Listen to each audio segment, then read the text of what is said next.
Hello, everybody. Welcome back to That's Life Podcast. My name is Abby Murphy, and I am here solo today. If you're a frequent listener, you know that it is usually me and my fiance, ding, ding, ding, Ryan Luckett. I will soon be Abby Luckett, but not yet, sadly. We're patiently waiting. But today it's just me. Transparently, it was because Ryan had something else to do, but turns out he doesn't have that thing to do anymore. But we got really excited about this episode being a solo episode because today I'm going to be answering your questions all about body image, eating disorders, and everything that I've been through, physically, mentally, emotionally, and then also some fitness tips, some things that I've learned in the fitness realm, running, training, all of the above. Basically anything that has to do with running, training, struggling with body image, struggling with eating, you name it, anything in that realm, I'm here to share my experience on it. And I just want to go ahead and put a trigger warning out there for anyone. I'm going to be digging into all of this pretty much. I don't want to get censored because I want to be able to talk about these heavy topics without things, being taken down. So I may be using words that are a little softer approach. So ED, for example, or I don't know, intimacy. I'll be talking about intimacy in marriage, if you know what that means. So if this is a podcast that you normally listen to in the car with your kids, you may want to turn this off for them, depending on what you want to expose them to. There's not going to be anything like sexual or anything like that, but definitely some deep and heavy topics in this podcast because I want to really put it all out there for you all and share what I know, what I've learned. I'm not claiming to know everything. I'm not claiming to have the right answers for everything. I'm not I haven't learned anything in school about this. I do have a health sciences major. I have an interdisciplinary studies major. So one of the areas of study was health sciences. I'm also getting my certified personal training license, and I'm also going to get certified in nutrition plan, like making nutrition plans. So I do have some knowledge in that as I'm going through those processes. But again, I'm not a doctor. I am a full believer that everyone's bodies are different. Everyone's bodies react differently to different exercises, different foods, different diseases, different mental struggles. But I am here to share my experience and hopefully talk through some of this with you all. I fully feel so blessed to be able to have a platform to come on and talk about this. And that's really just because of you all. Like, honestly, and it almost makes me feel prideful saying that of like, I have a platform, but I'm grateful. I am so grateful because literally without people listening, engaging, commenting, asking the questions, I wouldn't be able to do this. And I feel so called to do this and have turned down a lot of opportunities because this and the people are what I want to pour my energy into, the listeners, the people that, are here. I want to be able to just talk with you and talk with you. It's hard on a podcast where it's just me and a microphone to be like, yeah, I'm talking with you. But I pray that you just feel me not talking at you, but talking with you in this podcast, especially. I'm a little scatterbrained today, but I think that's kind of good energy to bring into this because this podcast is not polished and this episode sure is not going to be polished. So for those of you that don't know a little background about me before we get into these questions, usually we start with something a little more lighthearted, but I kind of just want to get right into it because I feel like this is going to be a very, very long episode. I tried to gather some categories of questions that people submitted that were like pretty similar or in the most similar like area of focus. I'm probably going to have to do a part 2 to this because there were so many questions, y'all. There were so many questions and I'm so grateful again. But my prayer before this was just like, Lord, use me. And I don't know what to say, but I know you will and you do, Lord. So please just speak through me. And so the Lord's going to be really prevalent in this episode because he is good and he has good plans. And who knows what this podcast is going to be like, but I'm here to share my experiences because the Lord was there through it all and guiding me and was there when I yelled at him and when I told him that I didn't like him, and was also there when I was glorifying him and praising him. And yeah. So a little background about me and my experience just with everything. Maybe you just randomly clicked on this podcast and you literally have no idea who I am. Hi, I'm Abby Murphy. I'm 22 years old. I had anorexia eating disorder when I was 11 in 5th grade, and that lasted 2 years until I was in 7th grade.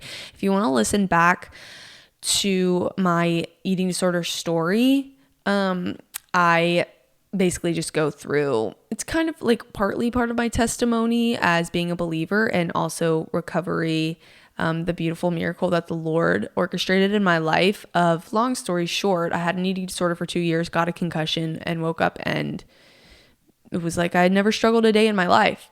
So that was that period, and it was anorexia. And then I relapsed again during COVID when I was a junior in high school, and it came in the form of orthorexia, which is obsession with healthy eating, obsession with working out, overtraining, causes a lot of like inflammation in the body. I lost my period, lots of things. And then recovered from that my senior year of high school. Then I went to college. This was in 2021, fall of 2021. I had both. So I relapsed. I felt very out of control in college. And I had anorexia and orthorexia all combined into one, lost a lot of weight drastically, but it was the only way that I felt like I had control. And so I went home for Christmas break and I told my mom, like, I haven't had my period in years. I am tired. This is not the life I want to live. I'm depressed. I'm waking up every day and I'm sad. I need change. So I got into therapy. I started seeing a dietitian. Everything went great. I got my period back. So I got really excited and I started training for a marathon. Well, then that was a little too much too soon. And I realized I got in over my head. And so a week before that marathon, it was the Rock and Roll Marathon, and it was in April of 2022. I dropped out a week before the marathon. So that was tough, but it's okay. Gave my bib to someone else. I don't even know if that's allowed or not, but at the time I wasn't in the running space like I am now. I've ran since I was 13, but it's always been a me thing. And I've never ran for a team just because I love running so much that I love to keep it mine. It's a safe space for me, and it's something that I love to do in solitude. It gives me time to think, and I never want it to become a competition or become work. It is a joy. It's always been a joy, and I want to push myself to have goals in that joy space and not think of it as performance. And so kind of gave myself some time going back to the marathon to just recover from that.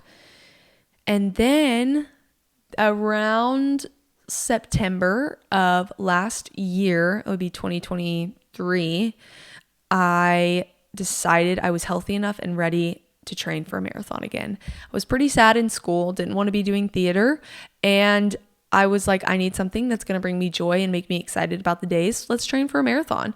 So I did it, and it was awesome. It was so fun. I felt so connected to the Lord. It was the most spiritual run I've ever had in my life. I was praying the whole time, like a prayer where I didn't even feel like I was forcing myself to pray. I just prayed.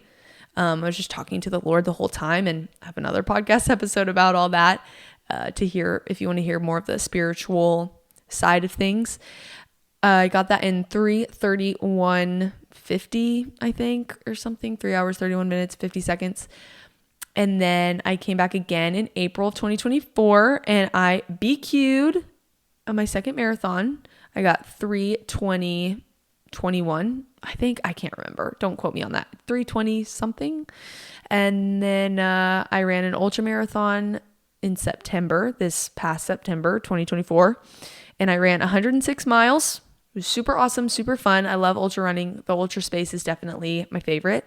I ran 106 miles, well, 106.64 if you want to get technical, in 24 hours. And I felt very accomplished with that. And now I am currently training for the Austin Marathon. I want to PR for Boston, but I'm just running the Austin Marathon just for fun. My PR focus is going to be for Boston Marathon, but for Austin, I'm just going to try to get through the hills because I feel like those hills are going to be brutal, I've heard. So that's a little bit about me, my fitness journey. I started working out when I was 13, right when I was in recovery from my first eating disorder, and kind of just fell in love with it and fell in love with the idea that I could work out because I love my body and not because I don't love my body. Anyways, with that, let's jump into some of these questions. I wrote them down. I'm super excited to talk about them.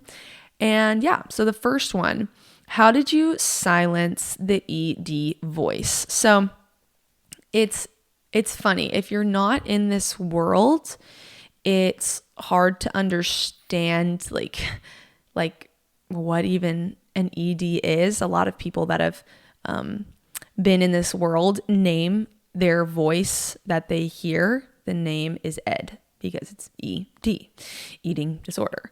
And that just kind of helps personify the voice that is not yours.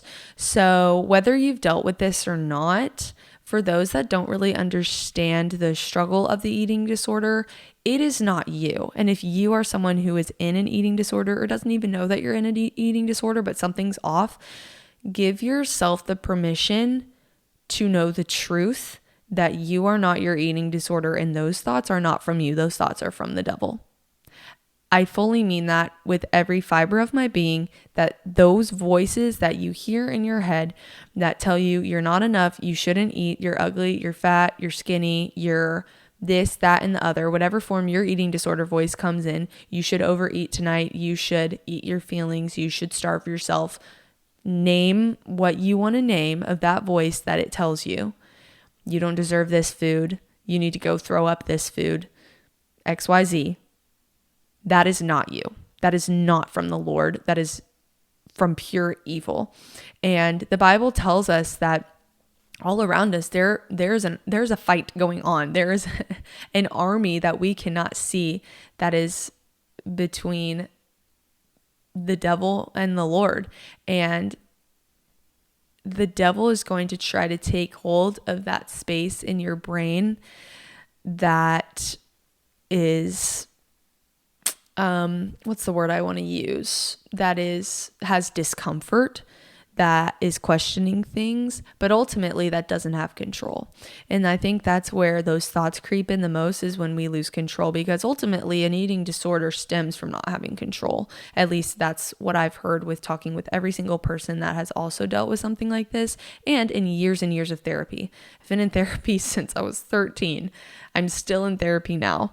I love therapy. I'm very pro therapy, but the thing that I've taken away consistently from every therapist that I've had is that the eating disorder stems from not having control, because you can control your food.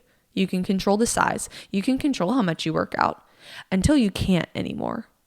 And that's when it becomes the problem. That's when it consumes you, and that's when it's an idol in your life. And so I think the first step in silencing the eating disorder voice is navigating the eating disorder voice and realizing that you have it. I think the first step in any recovery whatsoever is admitting to yourself that you have an eating disorder or you have a problem. That was so hard for me, because I was just in such denial, and I was so young at the time. I didn't even know what it was. And back when I was struggling with it, social media wasn't as big of a thing. I didn't have a phone. I was 11. I didn't know what it was. I didn't have someone to relate with. I thought I was the only person that had ever gone through this. I didn't know this was like a thing. I didn't know other people had this. And now thank the Lord for social media in many ways, because it's creating awareness about this. It's letting people know that they're not alone. It's letting people know that there is a light at the end of the tunnel and that you can come together in your struggle. I think the hard part is that sometimes we glamorize recovery in social media, and we glamorize what it looks like to recover. And there's a fine line between encouraging others and then almost like keeping track or keeping score. And I feel like as the viewer, there's a fine line between being encouraged and comparing and comparison.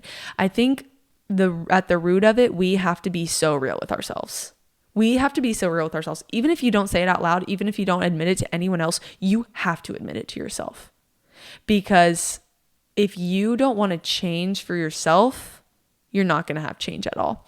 I fell into a trap a lot in up and down versions of recovery that I'm kind of realizing now in my adult life, that a lot of times I was wanting to get better for my parents and for my therapist and not for myself. And now it's coming back to bite me in the butt, honestly. Because I now, in today's world, am having thoughts still of, you're not eating enough because your mom isn't telling you good job after finishing your meal. Like, I mean, silly things like that, as to where I'm stuffing myself, which is gluttony, over consuming food when I am sick to my stomach, because I feel like I need to please other people by showing them that I'm eating. And it stems from me wanting to recover from other people, for other people.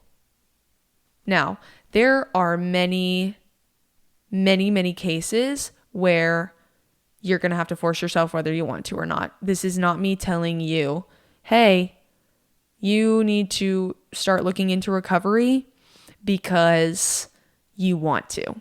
No one wants to recover.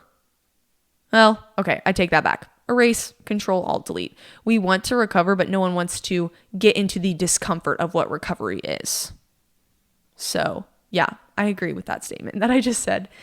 And so sometimes you do have to rely on other people in that. But I'm such a performance-focused person that I fell into the trap of only doing it for other people and not for myself. And now I'm finally in a place where I do want to do it for myself, and that's great. But I kind of went off on a tangent in that. But yeah, you have to navigate the ED voice first. So if you have to personify that voice and say, okay, you're going to be a person because this is not me, you have to separate those two. You have to. Because if you think of yourself as the villain, that's only going to make things worse. And it's just not true. It's not true. To silence that voice, what worked for me specifically, and I think it's different for everybody, but something that worked for me specifically was different throughout the ages that I was. So when I was in 5th grade, 6th grade, I would write it down. I would have voice A and voice B. Voice A would be me, voice B would be Ed. And then I have so many papers, y'all, so many journals of conversations in my head, just silly things. And it feels so silly. It feels so silly, and it helps. I go back and read it and I get chills sometimes when I read it, because I'm like, 11-year-old Abby was telling herself these things? What? For example, I'm trying to think of something. This is just a general thing that I would tell myself. Voice A, which is me. A for Abby, because I was structured like that. Voice A, I shouldn't eat this slice of cake. Voice B, or no. Sorry. Voice A, I want to eat this slice of cake. Voice B, you shouldn't eat that slice of cake. Voice A, but it's going to taste really good and it's really sweet and I like sugar. Voice B, if you have that slice of cake, it's going to make you fat. Pause here. I also want to put a disclaimer that at the time, the word fat was negative for me. Me here, Abby, who she is now, the word fat is not a negative or a positive. It is just a look of a human being. And for me, I want to say boldly that I do not see that as a negative thing. I do not. I think I see negatives and positives in the words healthy and unhealthy. And I think that can go on both ends of the spectrum, body mass wise. But the word fat and the word skinny is a descriptor. And I have trained my brain to eliminate, and I'm still continuing to train my brain to eliminate feelings associated with those words, because they hold no worth in defining who I am as a person.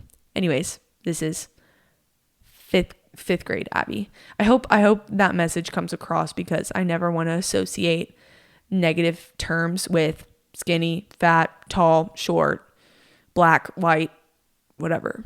I think everyone is beautiful in their own way, and that's what I'm going to leave it as. Going back, so voice B has just said, but you're going to get fat. Voice A, deep down I know that I won't. Voice B, but if you let yourself have one slice, you're going to eat 5 slices. And it would just like go on and on and on in this fight, in this battle, as to where before, if I didn't take that out and see it on paper, I would have merged it together and just been like, well, I can't eat that because I'm going to get fat, and just believed that it was me telling myself that. So that was something that helped me then. I remember my junior year, it was a little bit different because it came in the form of exercise, and I really, really struggled with silencing the "you're not doing enough" voice. I just finished, 10 miles. Well, that wasn't enough. That wasn't enough because you need to do 12. That wasn't enough because you need to do 13. That wasn't enough because you need to do sprints. And I would speak out loud to the devil because I knew at that point, my first go round of an eating disorder, I had told myself, hey, this voice is not me. As to where then when I relapsed in that second one, it came in a different form, but I still had tools from the first time to use to know, hey, I can get through this. I am aware that this is not me. Let me speak this out loud. And I would literally just scream at the devil. And I'd be like, you don't have a hold over me. Even if I didn't deep down believe it yet, I knew that the Lord was on my side and that was all the power that I needed. And so you don't have this hold over me. I am enough. I am not defined by my workouts. I'm not defined by my running. I'm not defined by what I eat. Did I have ups and downs? Yes. Would I say that would work for me now? Yeah. Are there different tools that I would use in the me now voice? 100%. If I were to tell myself then how to silence that voice, honestly, something that I've learned from Ryan is that it's not that deep.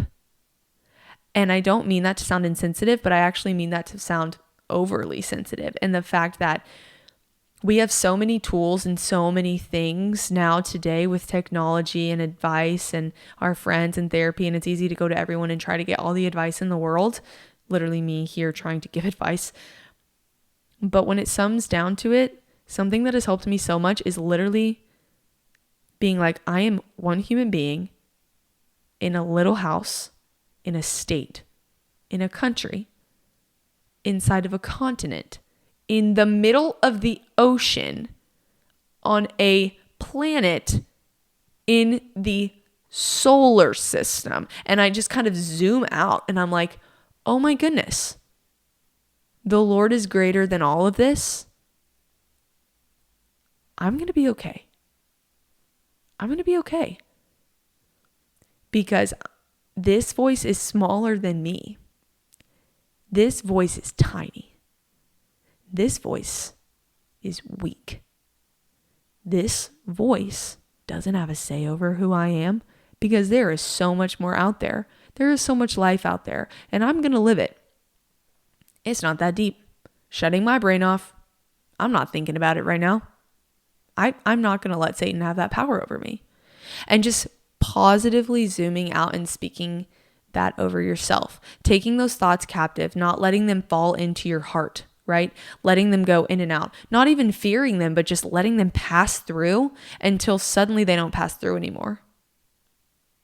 That's my encouragement. It's hard and it's a practice. It takes prayer and petition and practice and tools and knowing how it works for you. But that's my encouragement.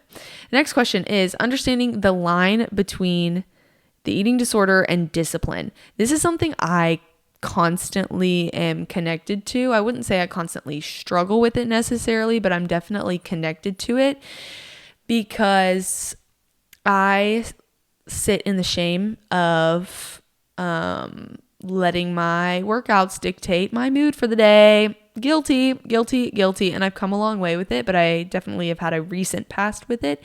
And it's because I'm letting that define my worth. I've done it through my whole life. I grew up a theater kid. I grew up in having people watch me perform. And I would only let myself feel proud of myself if I heard praise from other people. In school, it was the same way. I would always show my mom my report card. I wouldn't even let myself, and enjoy that hard work that I had put in. And on the other end of the spectrum, if I messed up, I would let that fall into who I was as a person. If I fell and scraped my knee as a child, well, then I was a mistake and I'm clumsy and I'm like, not it was a mistake that I fell, but I was the mistake. This is a deep rooted thing for me, and it's something to navigate. But the things that I put in place, honestly, the navigating factor for me is Jesus.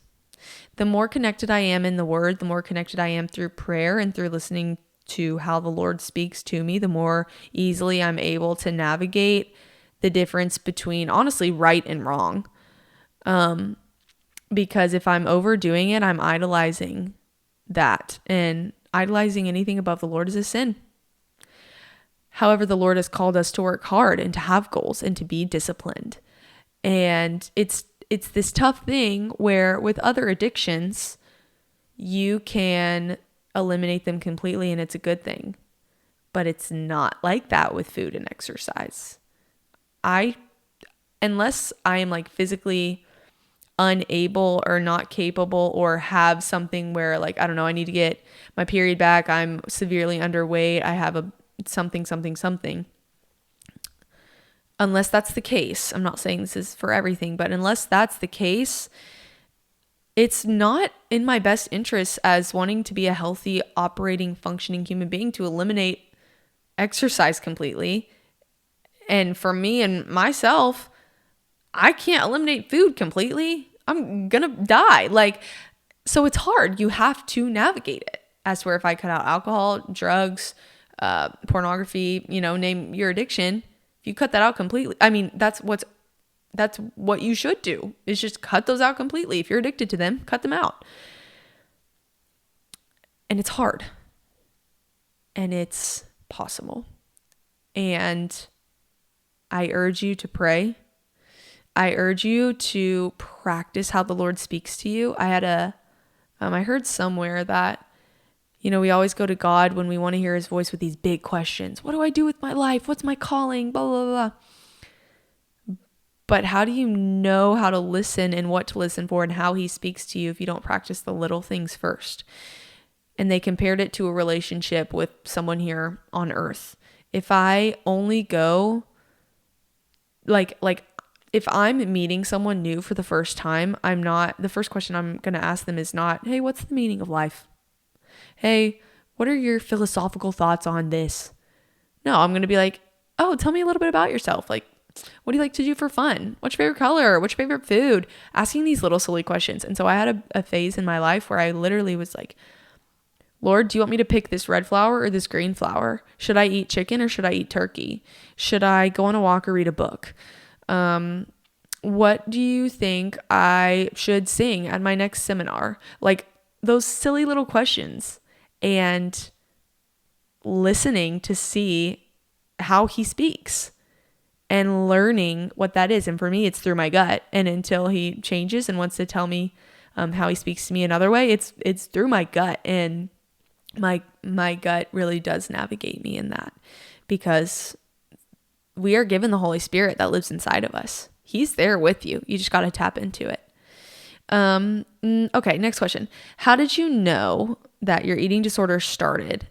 This kind of ties back a little bit to the beginning, but I was in denial for so long. I think with my other two eating disorders, I knew pretty quickly because I had gone through the first one and also realized that I could take control of it pretty quickly. Since I relapsed twice, I wasn't as scared of it anymore and kind of knew I had built up tools over time to eliminate it very quickly, as to where the first time I had no idea what I was doing. It lasted for 2 years, literally 2 years, which, for other people, it's a lot longer. For some people, it's a lot shorter, and they're all valid and they're all real. And I think I came to terms with knowing that my eating disorder started when I was in the mountains and my uncle made me a smoothie. It was about 3 months in, and he put ice cream in it, but didn't tell me. So I took a couple sips, and then I asked how he made it, and he said he put a couple scoops of ice cream in it, and I had a panic attack and threw a tantrum. And after that, I had calmed down, and I was like, oh wow, this is a lot bigger than me. This is a lot bigger than I thought it was. I'm not trying to eat healthy anymore. This is a problem. And then I got even deeper into, but I'm right, and this is right, and this is my life, and this is all I know, and this is the only way I know how to think. And then tying back to navigating that voice and taking the steps in recovery. But yeah, I think it was an action for sure. I didn't just wake up one day and was like, ta-da! And I didn't really have anything hard that kind of like sent me into it either. I just wanted to start eating healthy. I was young. I was in 5th grade. I was 11. And I just remember learning what a serving size was and counting out my Swedish fish because I wanted to eat the serving size, and then realizing what calories were. And then I liked feeling empowered and setting goals. So then I started making my own meals, and then I, knew how many calories I had in a day. And that was cool because I was in control. I was so young. I didn't have control over anything. I couldn't drive myself. I couldn't go anywhere. And so that's what I had control over. I felt like an adult. And then I started becoming scared of crackers, bread, peanut butter, sweets, ice cream, all these things. And it's hard to come to terms with it. But when you do, and when you realize, that's the first step in the right direction. Kind of like tapping into that a little bit, a couple people asked, how do you get out of wanting to be the sick one? This is something that, honestly, and this is being really vulnerable, but still comes back to me today. Still. It's a thought that has lost a lot of value, but not all value, if I'm being honest. Because there is something toxically empowering about being the best at something. And in the eating disorder world, for a lot of people, not every eating disorder, again, there are lots of them, but for anorexia specifically, which I dealt with, being skinniest is the best. And it's really hard to break that thought pattern of, well, if I can't be the best at anything, I'll be the best at being skinny. Or I'll be the best at eating less than everybody else. Or I'll be the best at working out more than everybody else. There were a lot of times, even when working out, where I had to do more than everybody else or else it didn't count. Like, oh, if my mom went to the gym today and we also went on a walk together, then if I go to the gym, I'm still doing the same as her. So I need to add something else so that I can be better.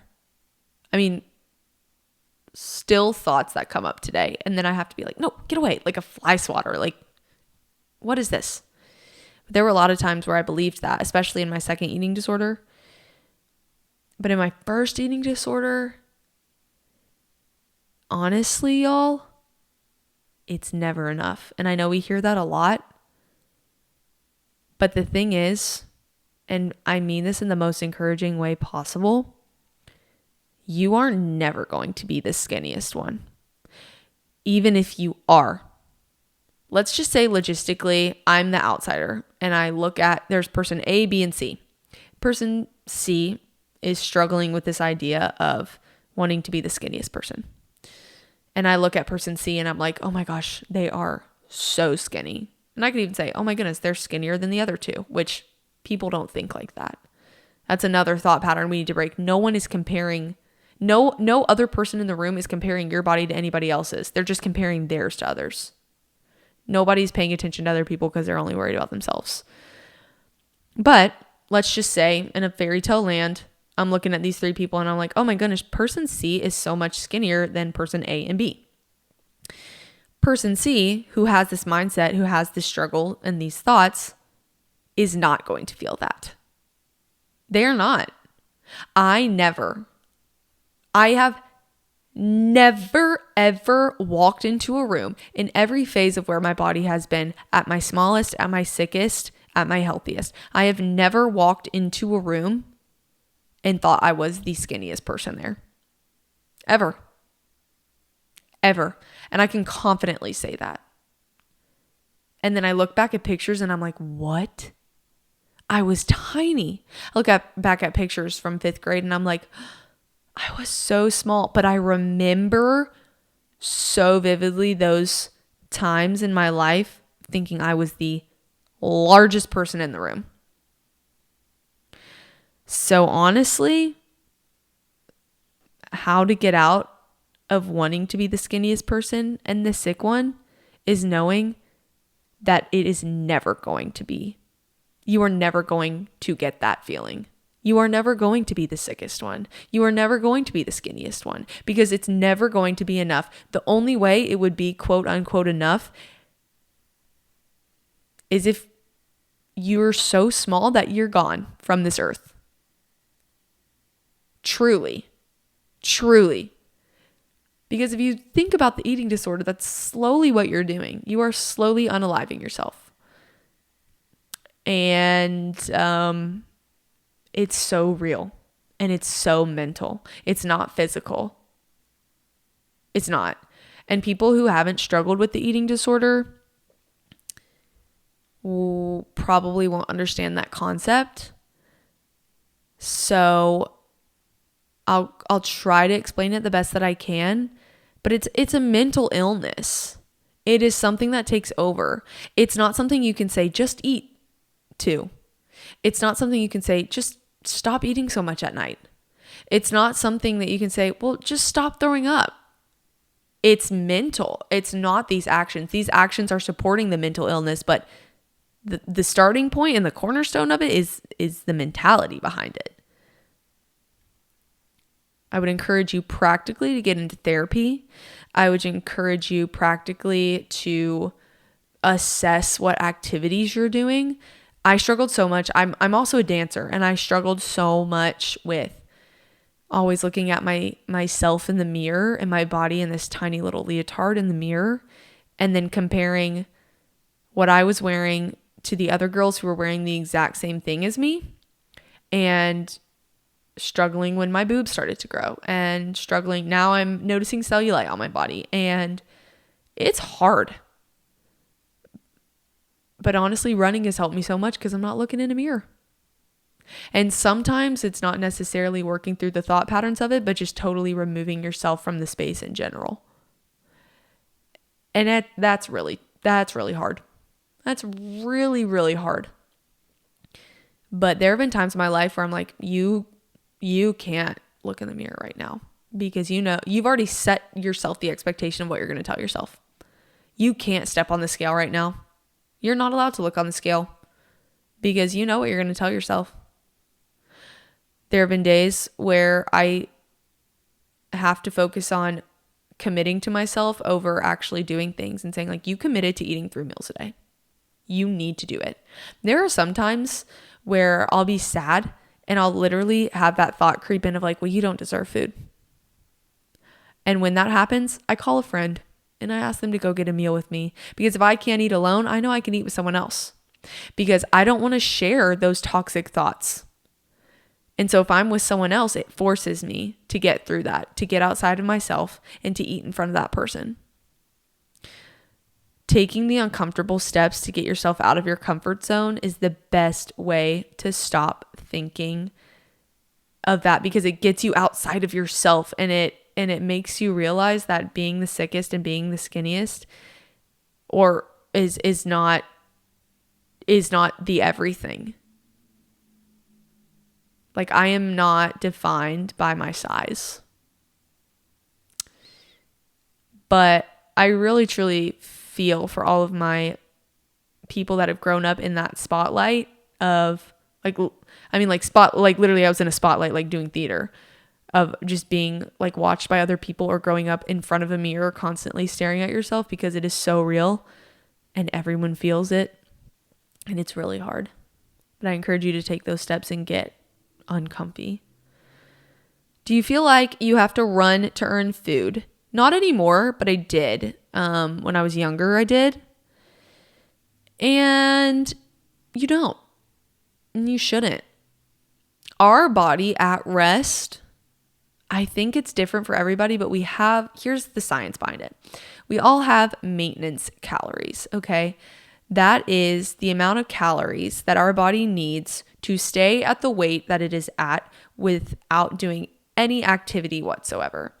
So let's just say my maintenance, I know briefly what my maintenance calories are. I don't want to say it out because I don't want to cause comparison. So I'm going to say a number that is not my maintenance calories. Let's say my maintenance calories are 1,800 calories. Okay. Awesome. That means me sitting on the couch doing absolutely nothing needs 1,800 calories to remain at that body weight without gaining or without losing every single day consistently. Okay. So now if you add an exercise, let's say I go for a walk, 2-mile walk, and I burn 150 calories. Okay, well now if I want to maintain my body weight, I need 1,950 calories. Is this making sense? Yes. Say I want to lose weight. So my maintenance calories are 1,800. Let's say I eat 1,700 for a couple months and I lose a couple pounds in 2 months. Okay. Now my metabolism is going to slow down after a period of time. So then my maintenance calories are now going to be 1,700 because my metabolism has slowed down to reach the amount of calories that I'm feeding myself.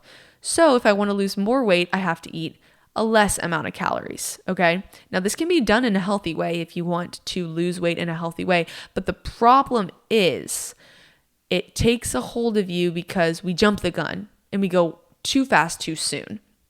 And name any fad diet, and I can say pretty confidently you're going to go right back to where you started because it just jumps the gun way too soon. And I have had lots of cycles with that, especially with feeling like I have to run to earn food, right? And it's hard because then it causes binging and it causes extreme weight loss to where then your body doesn't know what it's doing.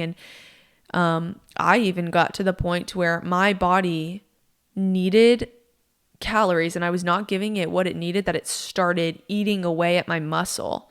And so even though I was really, really small and skinny, I was not muscular because my body needed so much. It started basically eating itself pretty much, which is extremely, extremely hurtful. But that's why I was always cold. I was losing hair. Like I was losing the quote unquote not necessary things because my body went into survival mode.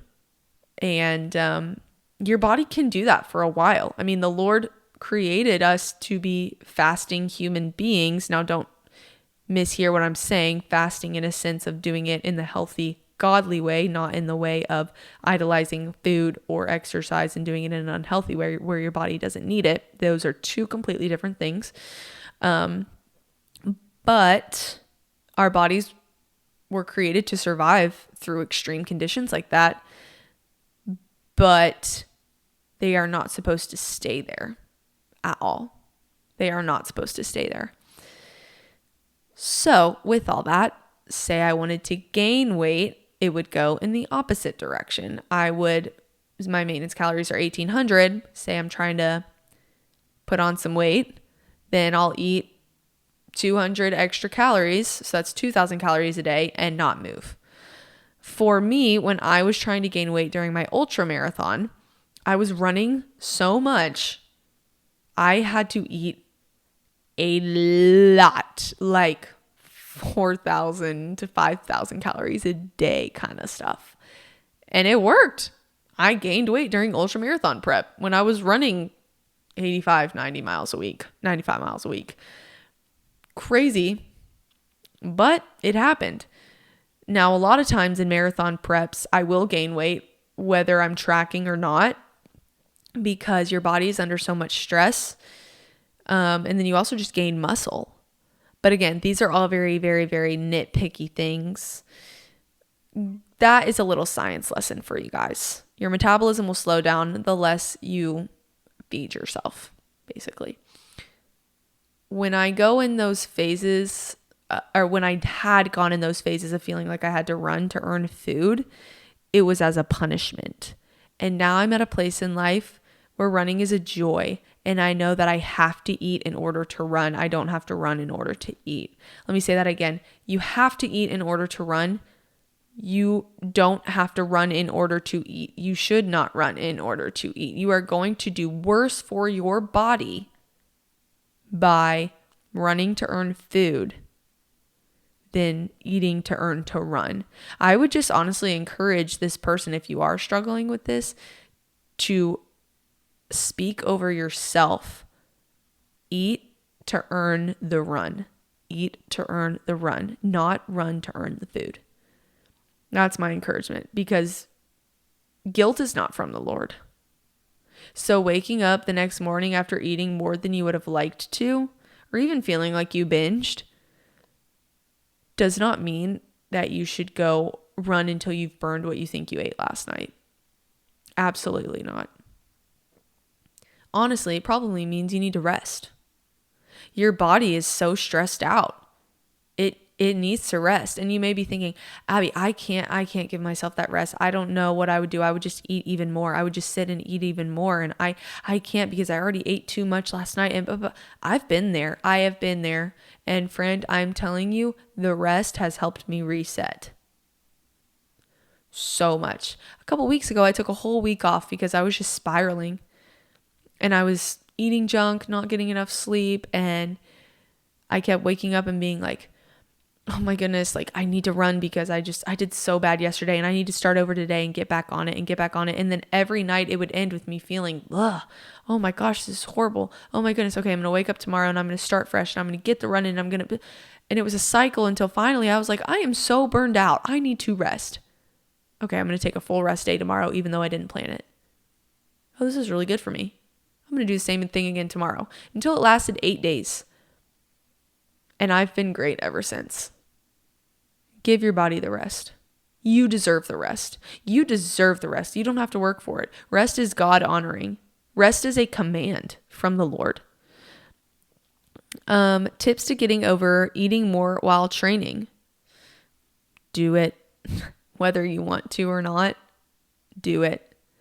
If you have goals, here's the thing. There's a difference between staying fit and training. If you want to stay fit, there's, a lighter emphasis on fueling yourself.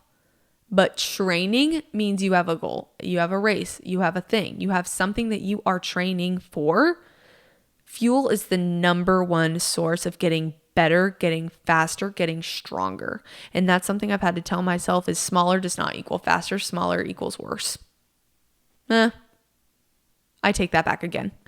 I'm speaking a little bit fast for what I want to say. Smaller does not equal faster. Smaller equals size. I'll say that. Not worse or better. Not either one of those. But I will say that I have performed better at a higher weight, at more weight than I have when I'm smaller. So I guess that's why I said that in the beginning, just because that was my personal experience, but it's not the same experience for everybody.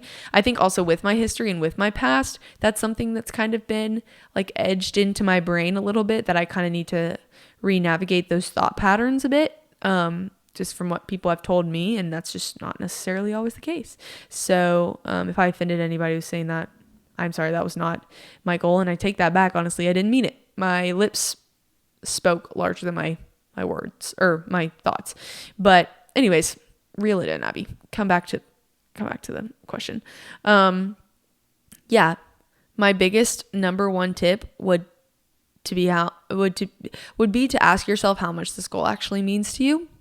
And if you want to accomplish this goal and you know you need to eat more, this person is asking, how do you get over eating more while training? If you want to accomplish this goal, you've got to take the steps, because you're doing yourself a disservice if you're not. My training has increased so much the more I eat. And if I'm being quite honest, I don't really notice a change in my body. My encouragement for you, another tip, would be to give yourself a timeline. Like, something I did is I gave myself 2 weeks, and I was like, okay, for these 2 weeks, I'm just going to eat whatever, whenever, not try to hold myself back. And I ate, and I did that. And after those 2 weeks, I felt incredible, the best I'd ever felt. So then I was like, okay, I'll do it for another week. I think sometimes we set these like super big goals for ourselves of like, I need to do this forever and I'm starting now. Something that helps me is just breaking it up. I break it up week by week.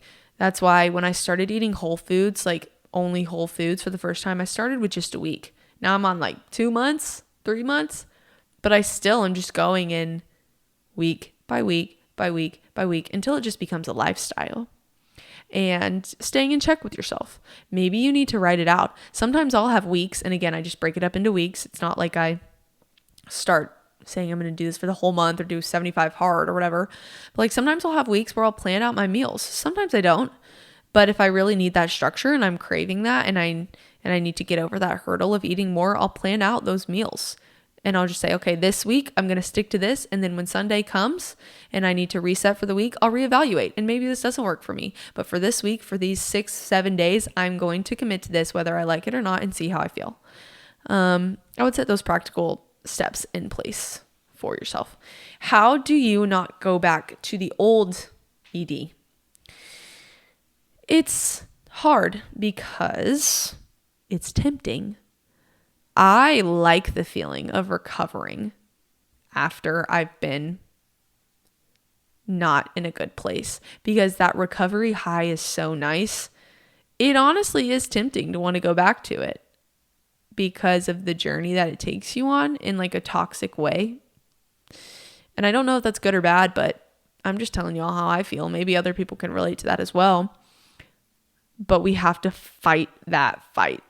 We are not fighting of flesh and bone. There is a fight in the spiritual realm. And again, get outside of yourself. I also think too that if you are struggling with going back to that old ED, remember the tools that you've learned from your first one. And remember the things that helped you in your first one. I think also you can kind of look at yourself as a mentor to the younger you.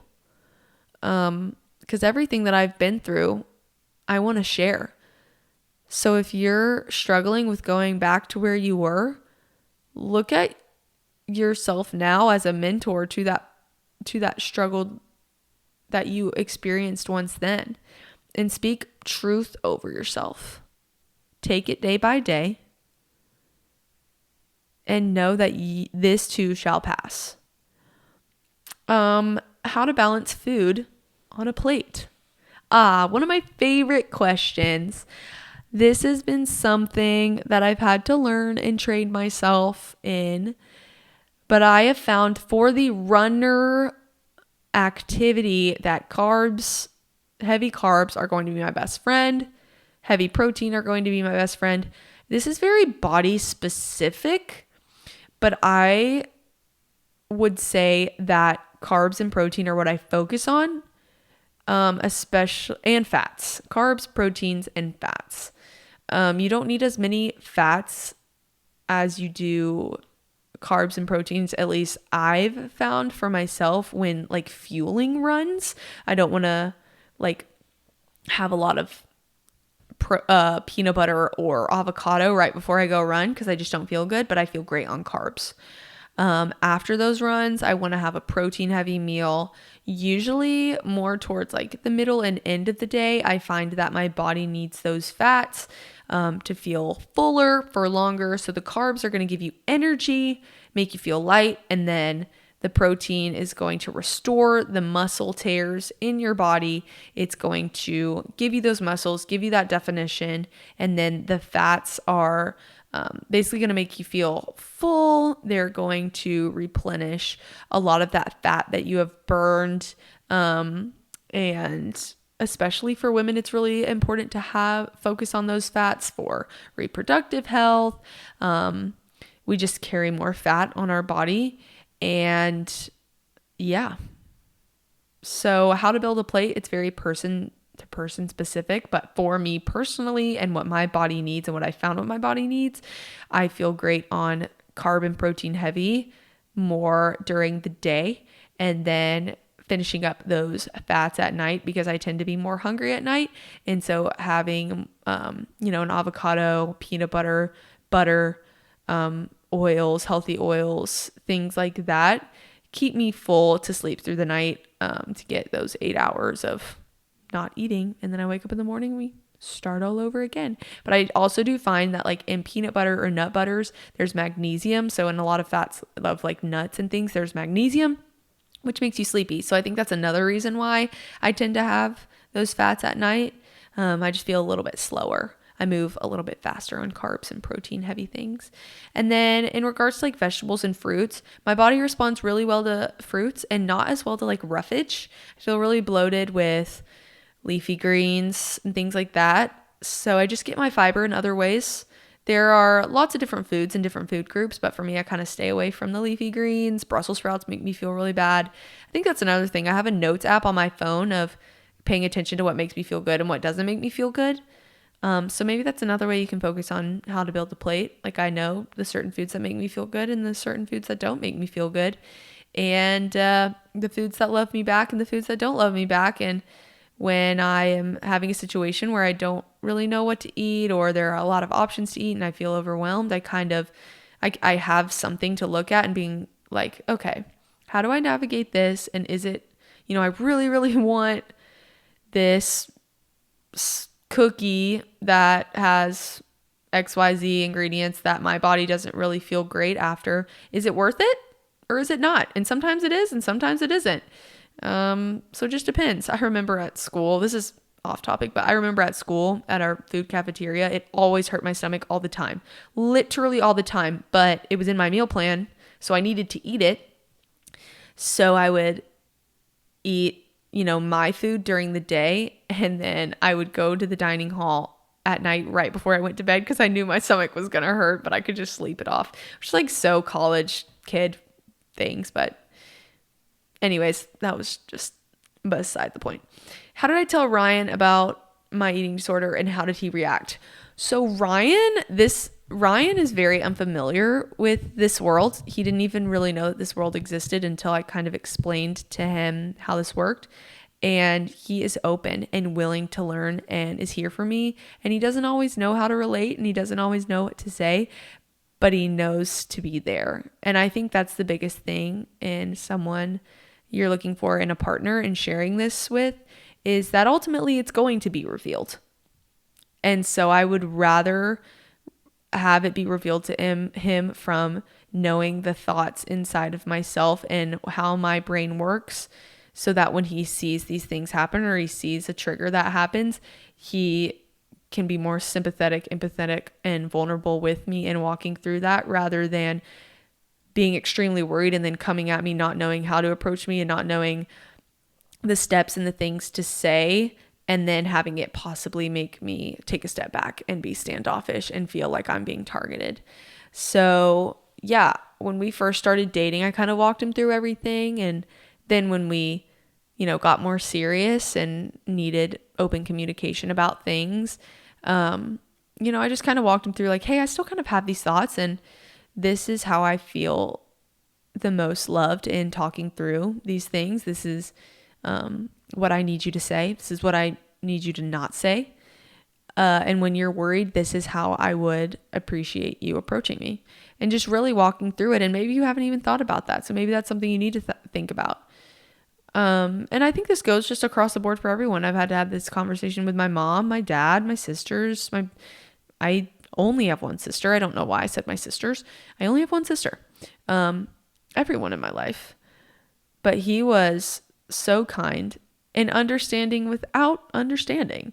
He was kind and listened and didn't feel like he had to take charge and let me have that space and let me be able to just share. And he didn't laugh and he didn't make me feel bad. He didn't make me feel like a problem. He honestly empowered me and made me feel so strong. And so I encourage you, if you are in your eating disorder with a significant other or a friend and you need to tell them, navigate and think about inside of yourself what you can tell them in order to help, whether that be, hey, I just need you to sit and listen to me and that's the best way you can help me.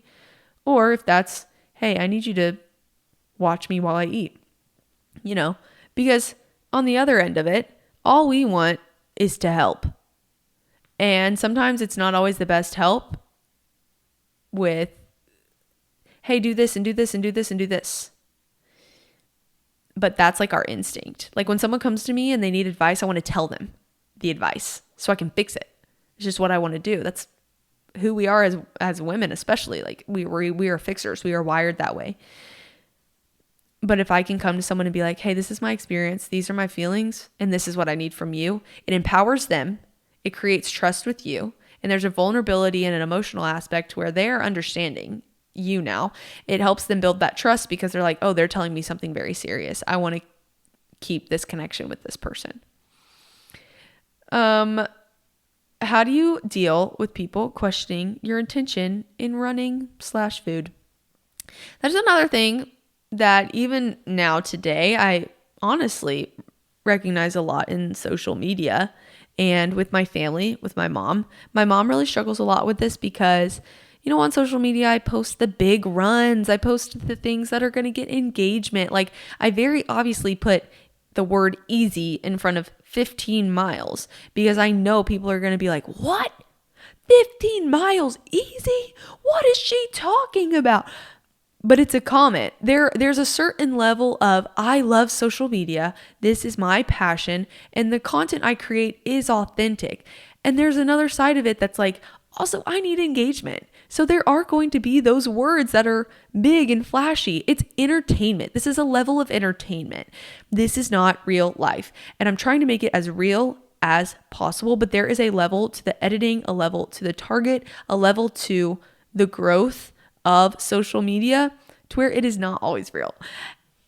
Not always real, but not always how it is in real life, I guess, is what I'm trying to say. Like, yes, I did run those 15 miles and I did run them easy, meaning the easy pace is, whatever my easy pace is, where I have a consistent heart rate. That doesn't mean I just ran 15 miles and I'm like, easy, just as easy as sitting on the couch. No, but I'm not going to explain that because it gets people talking. It's a community, and so that's just a little bit of kind of what goes on behind that. And then I see a comment where it's like, oh my gosh, she's obsessed. Oh my goodness, she, had Miralax in her water and she's a runner. And so she's sick and she's this. And, there's just a lot behind the scenes. Like my doctor prescribed that for me, knowing I'm a runner, but I'm not going to put that in a video. But I don't owe that explanation to anyone. And that's how I deal with it. I don't owe that explanation to anyone. This is my life. And that's something I've really had to learn, especially with my mom. My mom has been with me through all recoveries, all phases of my eating disorder, all ages. I still live at home. I'm saving money before I move out and get married. And it's hard because I want to make my mother proud. And I fall into the trap a lot of wanting to do things for her approval. And she doesn't put that on me at all. My mother is the greatest person in the entire world. But I put that expectation on her. But there have been times where, she wouldn't care me saying this, but my mom has a negative view of running because of my past. She has a negative view of diets because of my past, because she lived that with me. She was the one that pinned me down to try to get me to eat. She was the one that saw me hit myself because I was so angry that I had a little bit extra to eat. She was the one that saw me pinch my skin when I was teeny tiny and tell her that I was ugly and this and that. She was the one that sat with me in every crisis. She was the one that I literally slapped on the chest because I was so angry that she wanted me to eat. Like, it was just as traumatic for me as it was for her. And we all have different ways of grieving, and we all also have different like projections and different connections with people. And my biggest encouragement is just to communicate in the best way that you can in setting those boundaries. So for me and my mom, she's someone I'm going to talk through the deep parts of that with. She's someone I'm going to say, hey, this is my life, and I'm going to do this. And I want you to come to me with your worries, but this is how I need you to say it. I need you to ask me with an open-ended question. So, how do you feel like your running's going? Rather than, I'm really worried that you're running this right now. There's a very different approach, and it makes me feel different. And so, Mom, I need you to approach me as open-ended, opening the conversation rather than narrowing it in on one thing and having me shut down. And that's something I've had to come to terms with. But I'm not going to have that conversation with user 275 in my comments section, because I don't know that explanation to him. I don't have to prove anything to anybody. The Lord knows my heart. The Lord knows my intentions. And the same goes for food. I don't show everything I eat on purpose because I don't want people commenting on it. But then I get people commenting that I'm not eating enough. But that's a boundary I've set for myself, that I'm not going to talk back to that because I don't have anything to prove. And I'm not going to start proving to people that I actually do eat, or else I know that my brain is going to go back to that eat for performance mindset. And this is very personal to me, but it sounds like we may be in similar situations. And it's also dependent upon your age. You know, I was under the roof of my mother, and, you know, the Bible commands us to obey your mother and father. And that's what I was doing. And my mom, listen, y'all, my mom is the best mom ever. She was so kind and everything. But I'm just using that as an example because it's, you know, the most recent example that I have. We still have conversations about it now. She still has checkups with me on my runs. I think family has a closer tie to us. They feel like they have more say in our life. But you have to know that your life is your life. And I live my life for the Lord. I don't live the life for my mom. I want to make my parents proud. I love my mother. I love my father. I love everyone in my life that I have in my circle right now. I want to make everyone proud. But I'm not proving them anything. I don't have to prove anything to anybody. I don't know anybody an explanation for anything. But evaluate those relationships where you do want to explain and you do want to talk through things, because we need those relationships. We need those. We need communication. I want to end today with, I had a couple Bible verses pulled up, but these were a couple that kind of got me through different periods in my life.